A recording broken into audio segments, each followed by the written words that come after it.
technological leader, Mr. Mark Zuckerberg, said in 2020, it is not the role of social media to be an arbiter of truth. He hasn't stretched them for 60 days. And then he just boats out of town. He just boats out of town. Once upon a time, I became the Creative Fellow of the National Gallery of Victoria, and they'd never had one in the, 182 years they existed. So I was their inaugural one. So nobody really knew what to do with me, but everybody was very kind.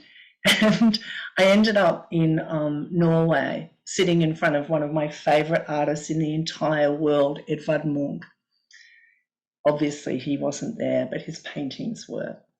And I just got to sit there for days, undisturbed. The guards were told, do not disturb her. She leaves when she feels like it. So I'd stay until the gallery closed. Oh my God, that's so cool.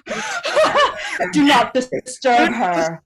Because she's looking. The paintings. And a guard. Were you wearing your black ball gown staring at the screen or something? Like... Oh, I wish. But I wasn't. I was just in jeans and, probably. Oh my God, I love that so much. That is like my dream. Oh my God. Here's the black ball gown. I'm staring at an iceberg. I'll turn this light. We'll just, you'll pause this interview to go over here and look at the black ball gown. At the obligatory black ball that's gown. So gorgeous. Penguin. And you're in Antarctica.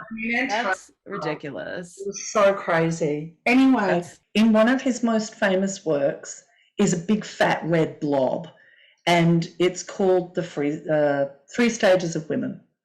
And there's the Virgin and, this incredibly beautiful, unbelievably sexualized woman in the middle. And she's most defined. The Virgin is quite sketchy. And then there's a woman, who looks more like my characters, who's in black and, mourning in the forest. And there's a man in the forest, quite deep in the forest. And he's separated by all these women by this big kind of red blob. Is it vaginal blood? Is it a bleeding tree? Is it his own life? Who knows? And Edvard Munch was really criticised for this blob. It made the painting kind of ugly in a way. Like it's never a painting you put on the wall and go, isn't that beautiful? It's unresolved. Over time, the blob has cracked. But I stared at that blob and I thought every work that is really powerful should have a red blob in it.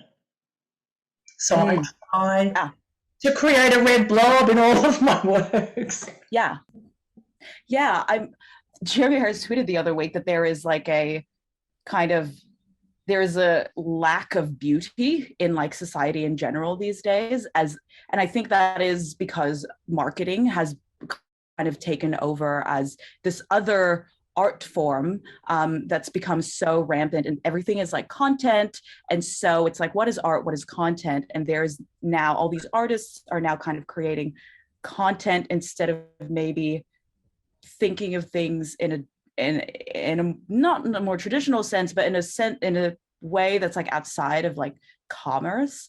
And I think it's very much like the thing with beauty and like the kind of deserted island of, I don't know, maybe like the artistic landscape, like in the last few years, as with like the rise of the internet and stuff. And it's a sensibility of the beauty that I think needs time for us to understand, and we don't always have time to even do that. Like I feel like I always brush over beauty just because I'm churning out other shit. Like I'm like churning out other things and I'm trying to just do all these things, and I'm forsaking this other sensibility that kind of connects me to the world. But that's also just like a personal thing of, I need to like create something that isn't necessarily just to be sold or to be like consumed. It's just something that will exist in the world no matter what.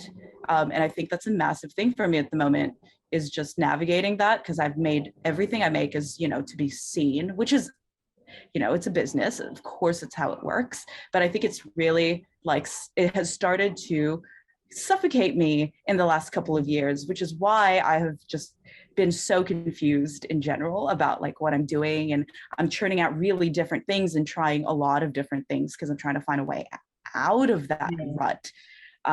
So yeah, I think the pursuit of beauty, which I think has inherently, I do believe beauty has to be kind of ugly, otherwise it's just like perfect, and perfect is never beautiful.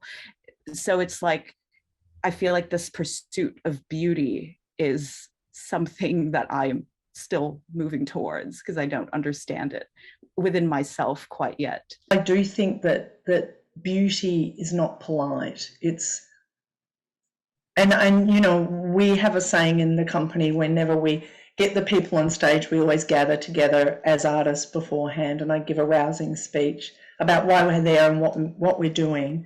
And it's always about the audience and about the hearts of the people who are waiting out there and who've made this incredibly big decision to come and see us. I mean, they've got kids and mortgages, and their boss is a bastard or not a bastard, or they don't even have a boss because they've lost their job. And, you know, they need to come to the theatre. It's not the 1930s. They literally do not need to come. Why would they bother? Yeah.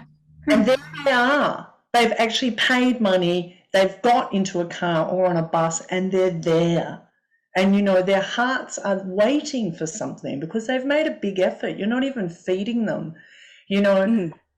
Their hearts are waiting. And what are their hearts waiting for? I don't know what their hearts are waiting for, but I sure as hell know that their hearts are the most important things in the room. And we talk about giving them everything we have and giving them magnificence, not perfection.